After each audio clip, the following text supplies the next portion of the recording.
everyone, and welcome to the Knapp Medical Center post-game show, where it is a victory for the Westlaco Panthers, and they're now 11-0 on the season as they win tonight by a final score of 35-6, a by-district championship for your Westlaco Panthers.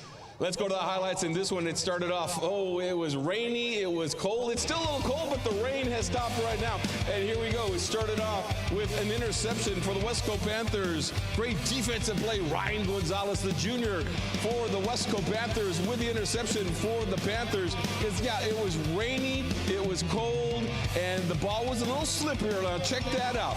Eli Rodriguez, they gave the ball to him early and often, and he goes in for the score. First touchdown of the game, making it 6-0 for the Westco Panthers. How about more of the Westco Panthers? Eli running with authority in this game, spinning away from a tackler just like a wrestler would do for the Westco Panthers. Still in the rain, Eli one more time with the ball, sidestepping tacklers, gets in for the score for the Panthers. Yes, call it. Another touchdown, second touchdown for Eli. It's 14-0 Westlaco as they go for two on that point. And then more, Eli down the sideline, trying to put another good drive together for the Panthers. Sepulveda, the senior quarterback, throwing it, caught.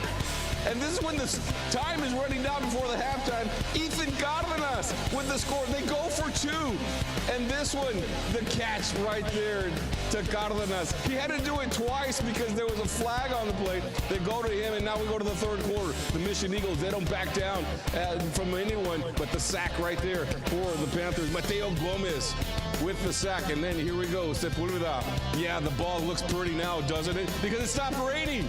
There we go, Aiden Morales with the catch for the Panthers.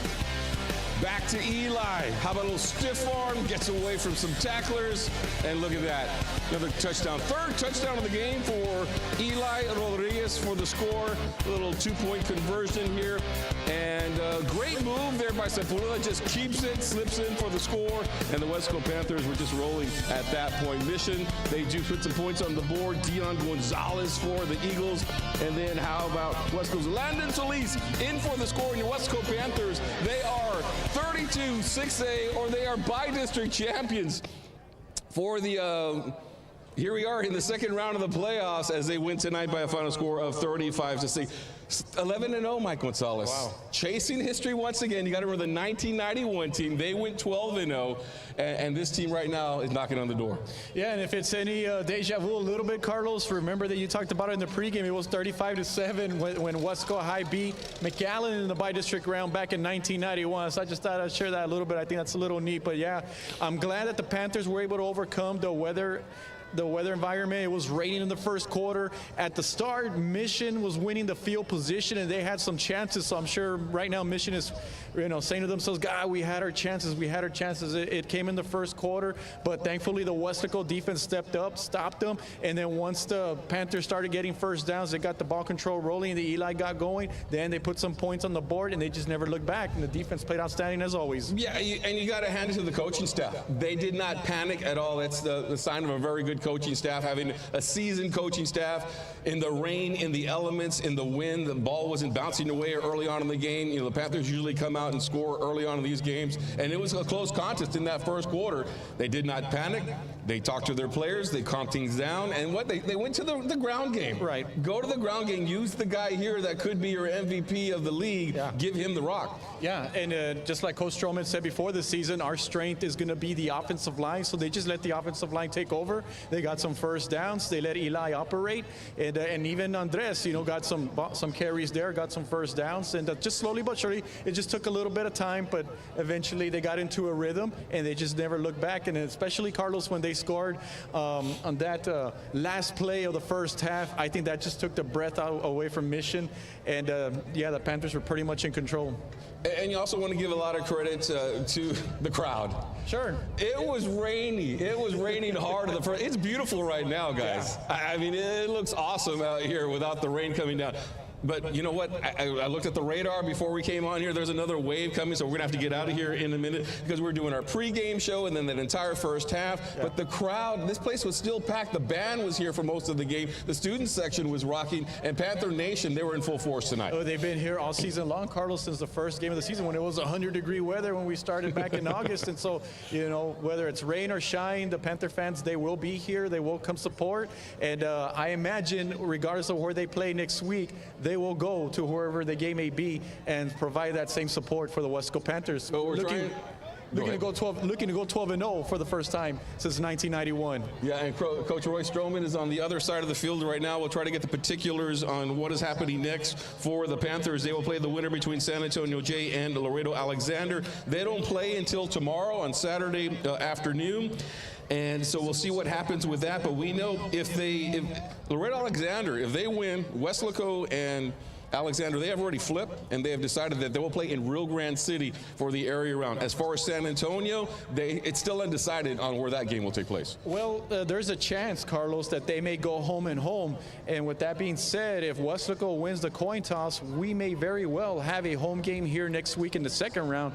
Now, this was something that Coach Stroman had talked to me about earlier in the week. I don't know if anything's changed since then, but that was the, I think, agreement. They had a verbal agreement that they had. So what that means is San Antonio Jay wins the coin toss and they will play it in the Alamo Dome, and I imagine it would be next Saturday, but all that is to be determined probably tomorrow night after their game over there. We talked about this, playing in the Alamo Dome. Is it difficult to win because you're playing in the Alamo Dome, or is it difficult to win because you're playing at San Antonio School and it's just a tougher competition, right? Yeah. But it's a treat also for the kids, it's for the students, for the band, for everybody to go to the Alamo Dome, play there, and play in that nice environment as well. So that's something that Coach Stroman will have to think about if that opportunity arises. One of the things that Coach Tony Villarreal once told me, or he actually told me a few times when he was here at Weslaco, was the benefit playing at the Alamo Dome is that it gives his players a chance to get exposed from, like, say, the San Antonio area, the college coaches over there. Now UTSA has a college football team, so that he always enjoyed playing in that environment for that reason. So if the Panthers were to play there next week, at least they'll have that benefit of perhaps UTSA going there, some of the other colleges nearby, seeing some of our seniors, a lot of them are going to graduate. So you never know, Carlos. So that's the benefit of playing up there. But it would be nice to have one more home game here in Weslaco. Let's get back to this game a little bit. I know it was a lot of Eli Rodriguez. I know we had a lot of rushing in this game, but I like the way Sepulveda once again, as a quarterback, spread the ball around. We had heard a lot about Frankie Trevino the last 3 games, but this time, it was Ethan Cardenas, and it was other receivers who were getting in on the mix. He's really coming along and spreading the ball around to whoever he sees open. And consider, Carlos, that at the start of the game, how much it was raining. It was a lot of rain out there. It was raining pretty hard, so Sepulveda had to deal with that element there of throwing on a wet ball. I know quarterbacks, they don't like throwing wet balls. I know Troy Aikman was one of the quarterbacks in the NFL that hated throwing a wet ball, so I can imagine what it's like for the high school players throwing a wet ball. But thankfully they have a running game, and thankfully they have a very good defense. But you mentioned, Carlos, all those receivers they have. Ethan has now scored a touchdown for the 2nd game in a row, and then he scored on another 2-point conversion. Well, I'm sorry, I take that back. Ethan, I think, scored his first touchdown reception. He had a 2-point conversion last week and then had another 2-point conversion tonight. 2 2-point conversions today. Yeah, that's right. What a great game. Coach Roy Stroman, congratulations, 11-0 by district champions. You talked about it at the community pep rally yesterday, collecting these trophies now, and you get another one here tonight. How does it feel? Yeah, no doubt. It feels, we're excited. Our coaching staff did a tremendous job of coming up with a game plan. But my hat's off to Coach Longoria and his coaching staff. That they had a great game plan for us. They gave us everything that they could. We're blessed that we just made a little bit more plays tonight, spread the ball, and there was different people. From Andy to Eli. There were some different cats that came out and played, and then our defense, I thought, did a good job whenever they had good field position. So. We don't like to talk about the weather, but it was a big impact, and I'm happy how our kids battled tonight. Well, Coach, it was hot for most of the week. Basically from Monday through Thursday, it was about 90 degrees or so. Did you guys even prepare for tonight and for the rain? And did you guys maybe have buckets out there with water, anything like that? Yeah, no, we didn't. We just stuck to we added some extra ground game, and it was evident tonight. Then our offensive line did a tremendous job of blocking. Brought in some extra offensive linemen because we knew that there was probably going to be some weather. And heck, even Freddie Reza looked really, really good running the football tonight. Yeah. First quarter, Coach, there's no score on the board yet, and you know, the Wesco Panthers, they score a lot of points. So how did you all just not push the panic button? You know, don't get too excited. The rain was a factor. How did you just keep everybody calm? You know, it's from previous games that we've had. You know, we learned from every single game that we've played. And you're right, we didn't push the panic button, we didn't press, we just said, you know what, just stick with the game plan, and those are our coordinators. They're doing a tremendous job of just keeping our kids patient and our kids playing patient. So I thought that was a big, you know, something that we did, and I'm super happy for what they accomplished. What was the week like at school? I mean, because you guys went 10-0. That's my question, Mike. You guys went 10-0, and then you brought the district championship trophy home.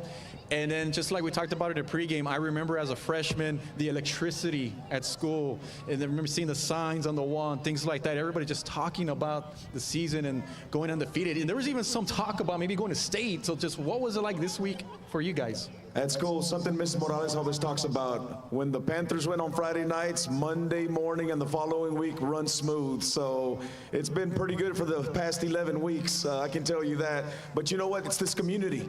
You know, the support that we have from the best fans in the world. This community gives us that motivation, gives us that extra push.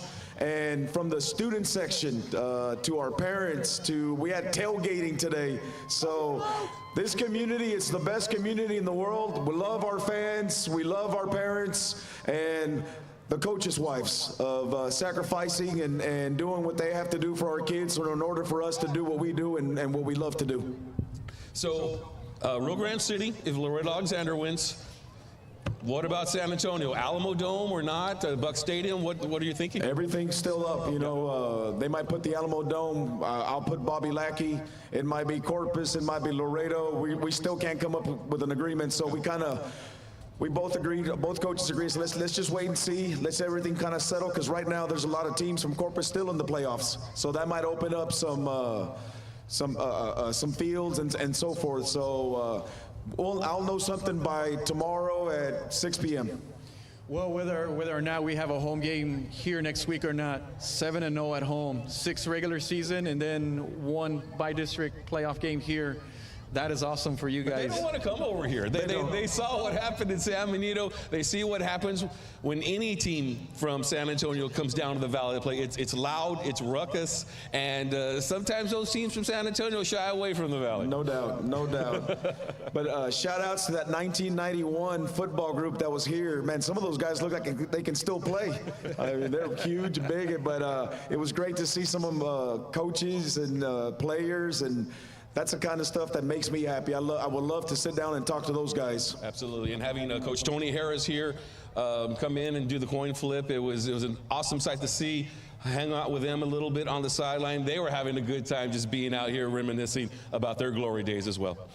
Yeah, no doubt. It's good to see those guys, and we did communicate for a little bit, and I'm pretty sure they're like, Coach, continue doing what you're doing. Absolutely. They had some great inspiring words for our coaching staff, and because those guys have been here, they've been in these shoes, and they know what it takes. All right, Coach, we're going to let you go. It's been a long day, especially in the wind and the rain.